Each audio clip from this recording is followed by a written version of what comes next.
Hey there, fellow knowledge seeker. Ever feel like the more you learn, the bigger the world gets? Yeah. Today's deep dive is right up your alley. Okay. We're stepping into a world that's captivated imaginations for centuries. Occult philosophy. Buckle up as we unpack excerpts from 3 books of occult philosophy by the one and only Henry Cornelius Agrippa. All right. Imagine, if you will, the Renaissance era, a time of incredible intellectual and artistic flourishing, but also a time when the lines between science, religion, and magic were blurry at best. Right. That's where Agrippa comes in. Agrippa wasn't content with simple explanations. He dove headfirst into the hidden connections between the seen and unseen, the material and the spiritual. His book isn't your typical spell book. It's more like a philosophical treatise, Yeah. exploring the underlying principles of magic and its relationship to the divine. Okay, so we're not talking about pulling rabbits out of hats here. This is deeper, more about tapping into hidden forces in the universe, right? Yeah, absolutely. And Agrippa believed that you couldn't even begin to grasp these hidden forces without a rock-solid foundation of religion. He considered virtues like purity and piety not just as moral guidelines, but as literal prerequisites to accessing hidden knowledge. This is almost like he's saying that spiritual development is the key to unlocking these occult secrets. Exactly. He uses this great analogy, comparing strengthening one's spirit to a physician healing a body or a farmer carefully tending their land. Just as you wouldn't expect a sick patient or an untended field to thrive, you can't expect to delve into occult philosophy without first cultivating your inner landscape. Makes sense. Fair. But here's where it gets really intriguing to me.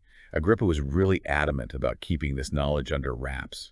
He even shared some chilling tales about people who spilled the occult beans, so to speak, and faced some pretty nasty consequences. Right. Remember Theodorus? Oh, how could we forget? Poor Theodorus. He was a poet who tried to reveal some Jewish mystical secrets through a fable. Talk about pushing the limits. It said that he was struck blind as a result. Whoa.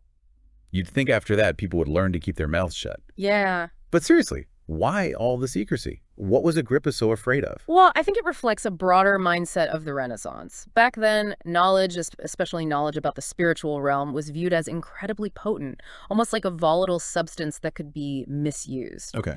Think of it like nuclear energy, powerful in the right hands, but potentially devastating in the wrong ones.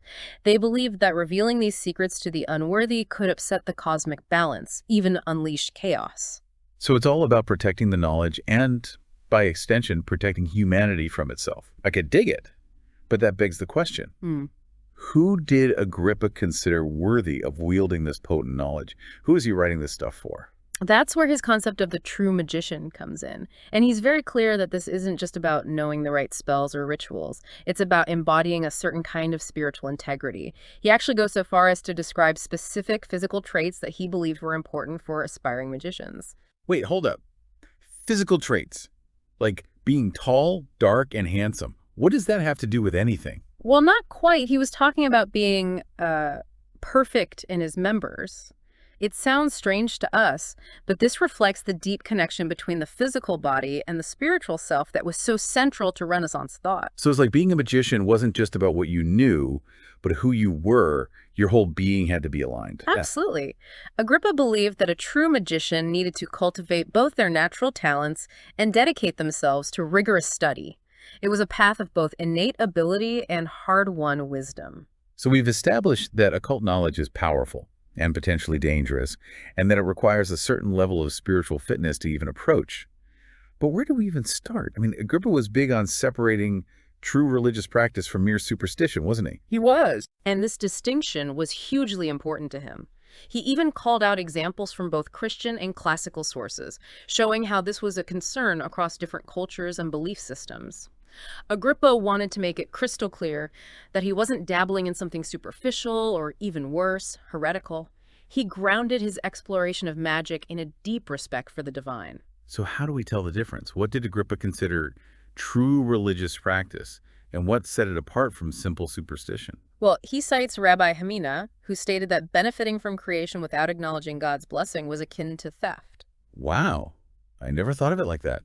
So every action, even something as simple as eating an apple, is imbued with spiritual significance. That's exactly the point Agrippa and the rabbi are making. It's about recognizing the sacredness woven into every aspect of existence. For Agrippa, true religious practice was about consciously connecting with and honoring that divine spark. Okay, so we're talking about a profound reverence for the divine and a deep awareness of our place within the grand scheme of things. But how do we actually cultivate that connection? How do we even begin to navigate this vast spiritual landscape? Mm. So we're talking about building a bridge between ourselves and the divine. How exactly did Agrippa envision that process unfolding? Were there signposts or guideposts along the way? Well, he believed it began with three guiding lights: love, hope, and faith. And he wasn't just talking about warm, fuzzy feelings. Right. He saw these virtues as active forces, capable of purifying our minds and making us receptive to divine truth. Wait, so love, hope, and faith aren't just abstract ideals. They're tools for spiritual growth. Precisely. Think of them as spiritual muscles that need to be exercised. Agrippa even tells a story about a man trying to exorcise a demon in the name of Jesus, only to be met with the question, but who are you? Ouch. It's got a sting. It's like the demon could see right through his empty words. Exactly. It highlights the difference between simply going through the motions and having a genuine connection to the divine. For Agrippa, love, hope, and faith were not just words, but lived experiences that transformed us from the inside out. So it's not enough to just talk the talk. We have to walk the walk, embody those virtues in our daily lives. Absolutely. Agrippa believed that a mind purified by love, hope, and faith could achieve incredible things, even influencing the elements and communicating with spirits. Okay. He points to figures throughout history, from prophets to philosophers, who were said to have wielded such powers. Okay, now we're getting to the good stuff. Communicating with spirits, influencing the elements, that's some next level stuff. But how do we go from cultivating those virtues to actually wielding that kind of power?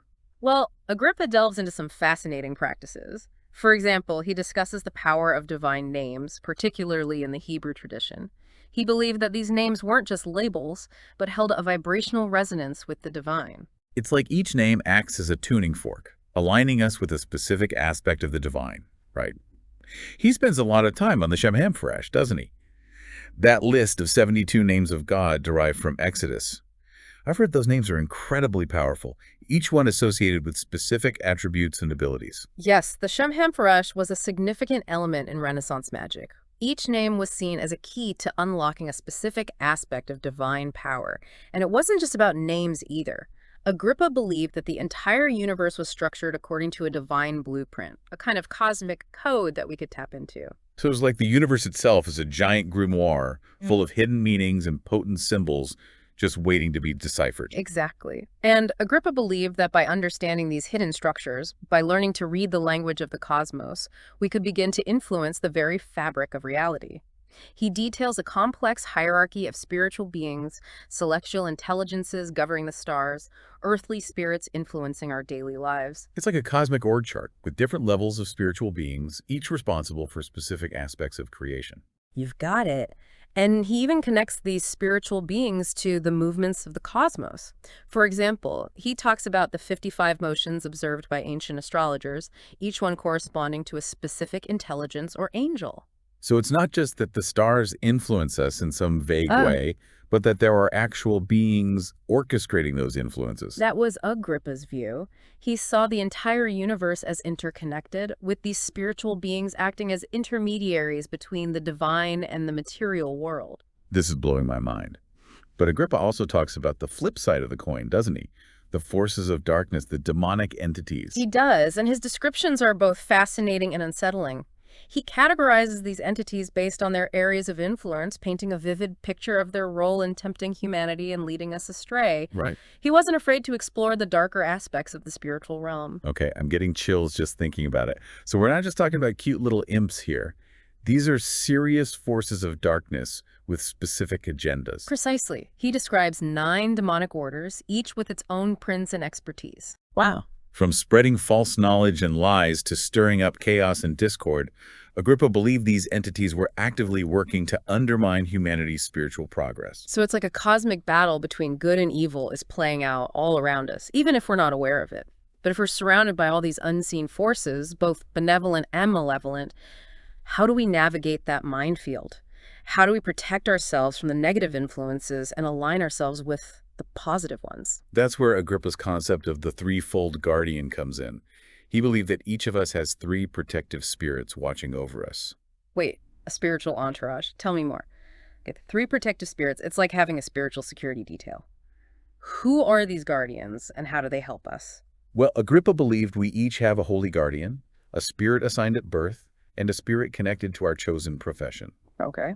These spirits, he argued, could guide us toward a more fulfilling life. So it's like we're not alone in figuring things out. We have this spiritual support system helping us along the way. I like it. But our paths aren't always linear, right? We change careers, we evolve as people. Do our professional spirits change with us? Agrippa suggests they do. He hints at this dynamic relationship between our aspirations and the spiritual guidance we attract. It's fascinating, isn't it? As our paths twist and turn, the spiritual forces surrounding us shift and adapt. It's like having a spiritual GPS that recalibrates as we go. Eh, But it's not just these guardian spirits, right? Agrippa also talks about the influence of places, times, and even the names we carry. Tell me more about that. He delves into the significance of specific locations, astrological timings, even the names we adopt, suggesting they can impact our lives and spiritual connections. It's like an invisible web of energies influencing us in subtle ways. Okay, this is starting to sound a bit like astrology and numerology. What kind of examples does he give? Well, he talks about how those with a solar nature might thrive in sunny regions. It's about recognizing the resonance between our inner nature and the energies of specific places. Think about it, even today we talk about feeling drawn to certain places or times. Maybe Agrippa was onto something. It's like there's a whole layer of reality we're not even aware of, these subtle energies shaping our experiences. No wonder Agrippa was so gung-ho about understanding the spiritual realm. But he also talks about practical magic, right? Symbols, seals, even specific words used to interact with these forces. It wasn't all just theory and philosophy, was it? Absolutely not. Agrippa was a firm believer in the practical application of occult knowledge. He describes magical symbols, seals, and words as tools for communication and even influence when it comes to these spiritual forces. It's like using a specific language to speak directly to the universe. So it's not just about drawing random symbols and hoping for the best. There's a precise art to it, a deep understanding of how these elements work together. Exactly. He even recounts a story about a magician summoning rain using a parchment inscribed with the spirit's name and seal. Apparently, the magician fed it to a frog. Talk about your visual aids. I am never looking at frogs the same way again. It's one thing to read about this stuff, but to hear about someone actually putting it into practice, well, it certainly adds a whole new level of reality to it. But let's not forget, Agrippa was also very aware of the potential pitfalls, right? He had some pretty strong opinions about certain practices like necromancy and Goetia. He did. He was adamant about distinguishing these practices, which focus on manipulating spirits for personal gain from the true pursuit of spiritual wisdom. He considered them dangerous and potentially deceptive. So what exactly are necromancy and Goetia? What made them so different in Agrippa's view? Necromancy, in a nutshell, involves attempts to communicate with the dead, often for divination or to gain hidden knowledge. Goetia, on the other hand, focuses on summoning and commanding specific demons or lower spirits. And Agrippa wasn't a fan. Why not? He believed these practices were inherently risky. They often involved summoning and binding spirits, essentially trying to force them to do our bidding. Right. Agrippa saw this as disrespectful and dangerous, inviting negative consequences. It's a bit like playing with fire. You might get what you want, but you're just as likely to get burned. So it's about respecting the power of these forces and recognizing that trying to manipulate them for selfish ends is a recipe for disaster. Makes sense to me. Yeah. He also had some interesting things to say about Kabbalah, the Jewish mystical tradition. I always thought Kabbalah was highly regarded, but Agrippa seemed a bit skeptical. He was. While acknowledging its potential to reveal hidden meanings within scriptures, he questioned its origins and even its ultimate value. Why was he so wary of Kabbalah? While Agrippa was concerned about misinterpretations and what he saw as superstitious elements creeping in, remember, he was all about separating true spiritual practice from practices that might lead people astray. Right. He believed true power came from aligning with divine will, not from manipulating spiritual forces for personal gain. So it's not enough to just possess knowledge. It's about how we use it, the intentions behind our actions. He seems to suggest that true spiritual power is less about bending the universe to our will and more about aligning our will with the divine. Exactly. He contrasts the miracles performed by biblical figures like Moses and Elijah with the reliance on magic by someone like King Saul. Agrippa emphasizes that true power comes from a pure heart, right action, and unwavering faith. Wow, we've covered a lot of ground. We've explored everything from the importance of spiritual purity and the power of divine names to the dangers of manipulating spirits and the true source of spiritual power. If we were to distill all of this down to a few key takeaways, what would you say are the most important lessons we can learn from Agrippa's 3 books of occult philosophy? I'd say first and foremost, approach occult knowledge with caution and respect. It's not a game to be played lightly. Second, true power comes from within. It's about cultivating virtue, purifying the mind, and strengthening your connection to the divine. And finally, maybe the most important lesson of all, magic isn't about manipulating the universe. It's about understanding our place in it and aligning ourselves with something greater than ourselves. Beautifully said. As we conclude our deep dive into the world of Henry Cornelius Agrippa, I'll leave you with this. If true power lies in aligning with the divine, what steps can you take in your own life to nurture that connection? That's a question worth pondering. It seems that the journey into the occult is ultimately a journey into ourselves. Until next time, keep seeking, keep questioning, and keep exploring the hidden wonders of this extraordinary world we live in.